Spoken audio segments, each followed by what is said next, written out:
যখন যাবে তখন বিচারের আওতায় এনে তা বিচার বিভাগের মাধ্যমে, স্বাধীন বিচার বিভাগের মাধ্যমে পরিপূর্ণভাবে সম্পন্ন করা হবে।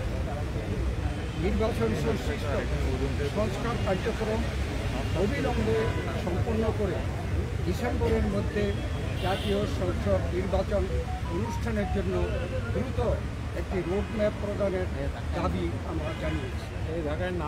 বাংলাদেশের মানুষ বিশ্বাস করে যে অন্তর্বর্তীকালীন সরকারের মূল দায়িত্ব হচ্ছে একটি সুষ্ঠু নিরপেক্ষ নির্বাচনের মাধ্যমে বাংলাদেশকে গণতন্ত্রে উত্তরণের প্রক্রিয়া দ্রুত সম্পন্ন করা হবে। যে কোনো উছিলায় নির্বাচন যত বিলম্ব করা হবে, আমরা মনে করি জাতির কাছে আবার স্বৈরাচার পুনরায় ফিরে আসার ক্ষেত্র প্রস্তুত হবে। এর দায় দায়িত্ব বর্তমান সরকার ও তাদের সাথে সংশ্লিষ্টদের উপরে বর্তাবে।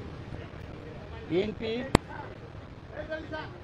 সম্প্রতি যে নানা ধরনের গুজব আছে, সেই প্রেক্ষিতে আমরা বিএনপির পক্ষ থেকে বলেছি, বিএনপি কখনই প্রধান উপদেষ্টার পদত্যাগ চায়নি, বরঞ্চ প্রথম দিন থেকেই এই সরকারকে সর্বাত্মক সহযোগিতা করে আসছে। আমাদের যে আলোচনা তার এই সারাংশ ছিল এতটুকু। আপনাদের সকলকে ধন্যবাদ। আপনারা সরকারের তরফ থেকে কোনো সুনির্দিষ্ট রোডম্যাপের আশ্বাস পেয়েছেন কিনা? আপনারা যে দাবি জানিয়েছেন, ওনারা কি বলেছেন? সেটা পরে আমাদের যে আলোচনার মধ্যে আসছে সংস্কার, বিচার এবং নির্বাচন মূল। আমরা বলেছি একটার সাথে আরেকটার কোনো সম্পর্ক নাই, কেননা সংস্কার চলমান বিষয়, এটা চলতে থাকবে।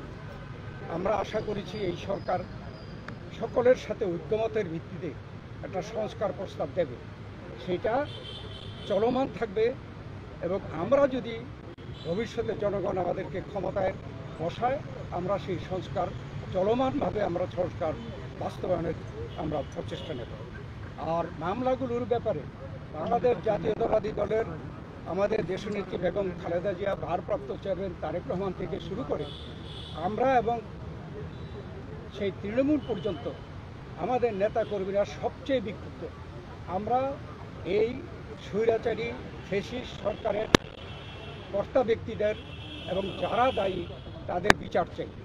অতএব আমরা তো বিচারের পক্ষে, তবে বিচার ব্যবস্থাও যে স্বাধীন চাই, আমরা স্বাধীন বিচার ব্যবস্থা এই বিচার সম্পন্ন করবে। এটাও কোনো দিন তারিখ ঠিক করে দেওয়া সম্ভব না, বিচারের আওতায় আনা হবে।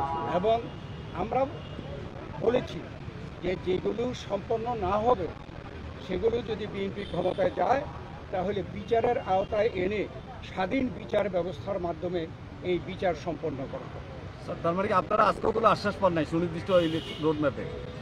না, এটা স্পেসিফিক কোনো রকমের এরকম কথা হয় নাই, উনি স্পেসিফিক জানান নাই।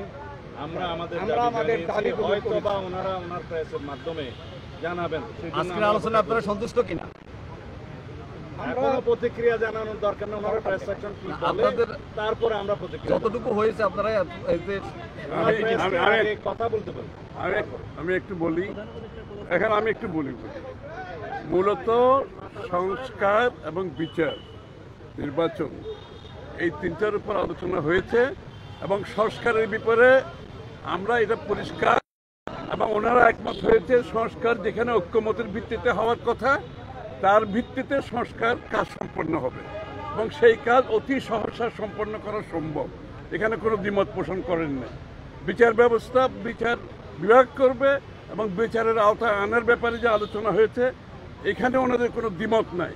সুতরাং ডিসেম্বরের আগেও নির্বাচন করা সম্ভব, এই আলোচনা হয়েছে। এখানে কিছু উপদেষ্টার পদত্যাগের ব্যাপারে আপনারা দাবি জানিয়েছিলেন। পদত্যাগের ব্যাপারে আমরা লিখিত বক্তব্যে জানিয়েছি, আগেও জানিয়েছি। নিরাপত্তা উপদেষ্টা এবং আর দুইজন ছাত্র উপদেষ্টা, যাদের কারণে এই সরকারের নিরপেক্ষতা ক্ষুণ্ণ হচ্ছে, তাদেরকে বাদ দেওয়ার জন্য আমরা আজকেও লিখিত বক্তব্য আমরা দিয়েছি। ওনারা কোনো আশ্বাস বা কিছু দিয়েছে? সেই আশ্বাস ওনারা দেখবেন, আমরা আমাদের বক্তব্য দিয়েছি। যে তিনটি বিষয় নিয়ে আমরা কথা বলেছি, আপনারা শুনেছেন, সংস্কার, বিচার এবং নির্বাচন। আমরা স্পষ্ট ভাষায় বলেছি যে আর মিউচুয়ালি এক্সক্লুসিভ, একটার সঙ্গে আরেকটার কোনো সম্পর্ক নেই।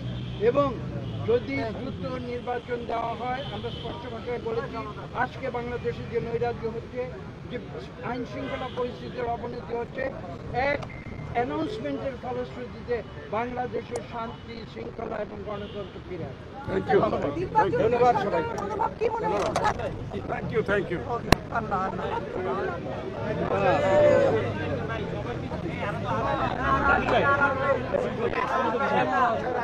Immigration to Canada. We provide the best quality service and solution for Canada immigration. Please visit our website and contact for details.